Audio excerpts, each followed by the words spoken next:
Yun guys, ayan, magandang hapon po. So nandito kami ni Pinsan sa San Pascual. Yan yung RPSB, pero nasa Tarom na sila naka-assign.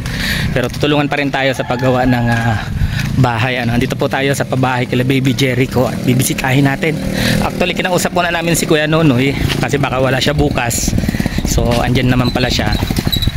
Magawa natin yung yung bahay bukas. Start na po ulit. So naglakad na lang kami. Medyo maganda na yung panahon. Wala si Kagawad Uy, ganda na ng bahay. Gaganda guys ang bahay dito. Marami ng kapitbahay dito sila sila Baby Jericho. So andito na, nakita ko na yung mga kahoy na gagamitin. Kukulamber na lang ito guys kasi yung kahoy talagang hindi maibaba sa sama ng panahon. Ngayon maganda na sana, kaya lang andito na. Ayan na po, napakaraming kukulamber. Napakaraming kukulamber ang na-deliver na dito. Punta natin saglit yung yung bahay. Dami ng bahay, laki nito. Uy, sinisemento na din itong isa. So yun po, puting-puti na yung bahay. Yan, talagang lalagyan na lang yan ng bubong Tagalan lang ho tayo sa kahoy. Pero bukas yung harap papatungan pa ho yan ng 3 patong para nakaangat yung harapang bubong. So tuloy-tuloy na po yung pabahay natin dito kila Baby Jericho.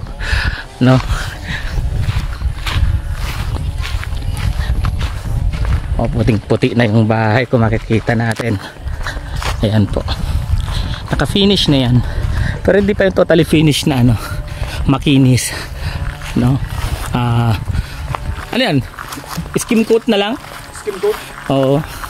Ito po ayan, may mga sobra pang bakal kasi sadya yan papatungan natin ng ito, may hollow blocks pa tayo. May mga hollow blocks pa tayo rito.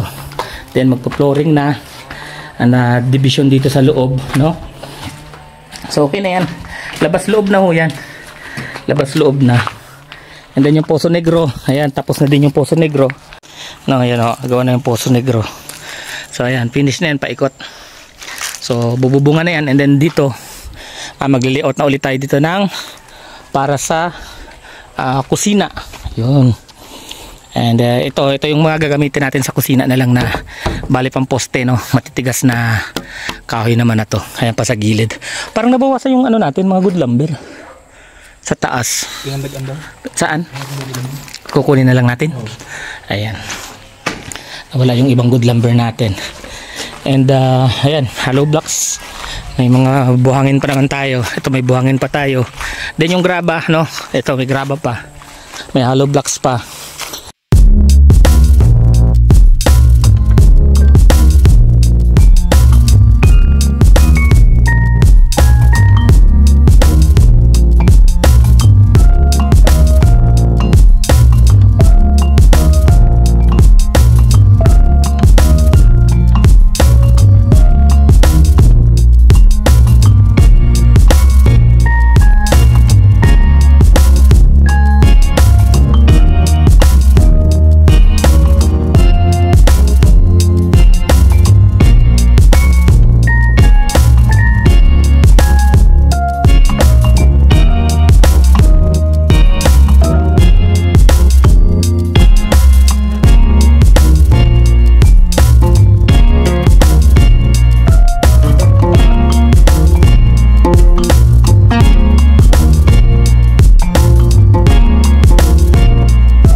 Good morning po sa ating lahat. So andito ho kami sa San Pascual na at makisulong muna tayo sa bahay nila kuya yung nagtatrabaho. So grabe ho yung ulan. Pa-deliver na din ho natin yung buhangin at yung semento pero hindi po makagawa ngayong araw kasi ayan kung nakita nyo sobrang dilim ng langit, no? Sobrang dilim, tapos sobrang lakas ng ulan. Wala pa po kaming nagagawa ngayong araw. So may dala na sana akong malaking brush para i-brush po yung kahoy, no? Lalagyan ng crudo sa ng sulignum para hindi syempre mabulok agad, no? Kaya lang ganito po yung panahon at i-finish pa rin po yung firewall na ginawa namin kahapon. So hindi po tayo makapagtrabaho ngayon ng maayos kasi yung ulan, mahaba-habang oras na po ang ginugugol nitong ulan na to. Grabe, malaking abala naman ito sa atin. So 3 days lang naman ang availability po ng RPSB na mga kasama natin dito. Tapos biglang ganito umuulan na naman. Grabe, di tayo mapagbigyan ng ulan. Sobrang lakas. Wala namang hangin pero sobrang dilim po. Sobrang dilim at sobrang lakas ng ulan. Medyo humulaw yung panahon pero alas 3 na ng hapon. Pero sayang kasi yung oras. So dapat mayroong magawa ngayong araw. Yan, 3 lang kami. La kuya. Maghahakot kami nung kahoy na papakuan. So mahirap naman magpaulan kami kasi pag nagkasakit lalong maaabala yung patrabaho natin dito. Grabe, hindi nakisama yung ulan. Inulan tayo ngayong araw. So magpapasan kami ng kahoy at hindi na rin kami nakapagpahid ng sulignum tsaka ng crudo, diba? Kasi hindi rin naman tatalab yung mawawash out din. Nakabili na tayo kanina ng paintbrush para sana doon. So sayang, magamit na lang natin sa pagpintura sa ibang gagawin pa din sa ginagawang bahay. Mga pera kuya, siguro ito yun ay tira. yan, maghahakot kami ng kahoy. Yung mga hakutin.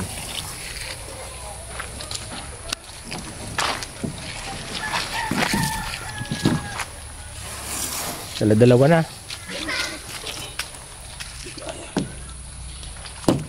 Magpapaulan na, magpapako. Yan. Tayo papasan din tayo. Pero lang. Isa-isa lang kasi para makapag-video din tayo, no? So wala tayong videographer. So isa-isa lang tayo. Kaya lang. Yung hauler sana, no?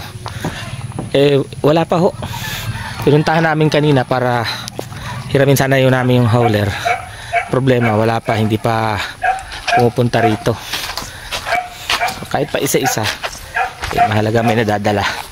Wala ho tayong taga-video para syempre na-update din ho kayo sa mga nagaganap. Pero pala dapat may tayo sa damit kasi nyug to magmamantsa, no? Magmamantsa yung damit natin. So sana pala meron tayong patungan. Ayan.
So ito na po yung natapos namin ngayong araw. Nagpaulan na talaga kami, mga nagpabasa na, no, para may mangyari ho ngayong araw. Kasi sayang naman yung araw. Ayan, bukas magbububong na ho tayo.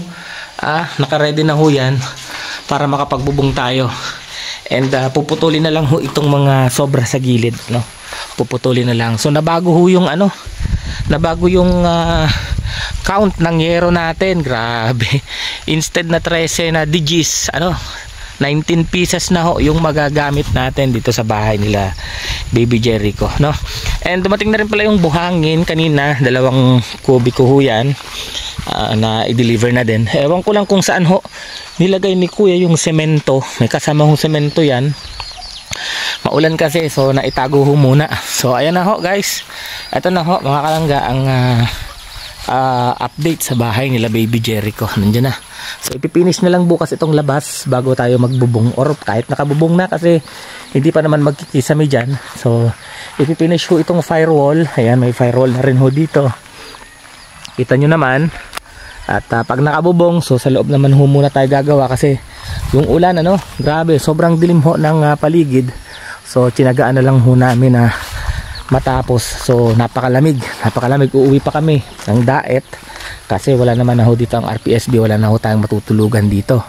So uwi kami, magpapaulan na kami kasi wala hong kapote dahil hindi naman po namin in-expect na pagdating namin dito ay uulan. So kanina ho napakainit naman pagpunta namin ng umaga. Pagdating ho namin biglang dumilim. Ayun. So ang ginawa ho namin talagang magpapaulan na lang para kahit papaano ho may magawa ho tayo ngayong araw. So ito po yung update natin dito sa bahay nila Baby Jericho. Ayan. So magmemerienda ho kami, uwian na rin. At ayun, oras 4:33, 4:33. Hindi na ho tayo sumagad ng alas 5 para makapagpahinga na kasi medyo masama na ho yung ating pakiramdam. Feeling ko lalagnatin ho ako. Ayan, yung bundok hindi na ho kita, hindi nakita yung bundok talagang. Dito kahit walang tao nakikisilong kami. Kapatid naman ni ate, yung may-ari yan. Kaya pinapayagan ho kaming makisilong. So ayan, magmerienda ho muna tayo.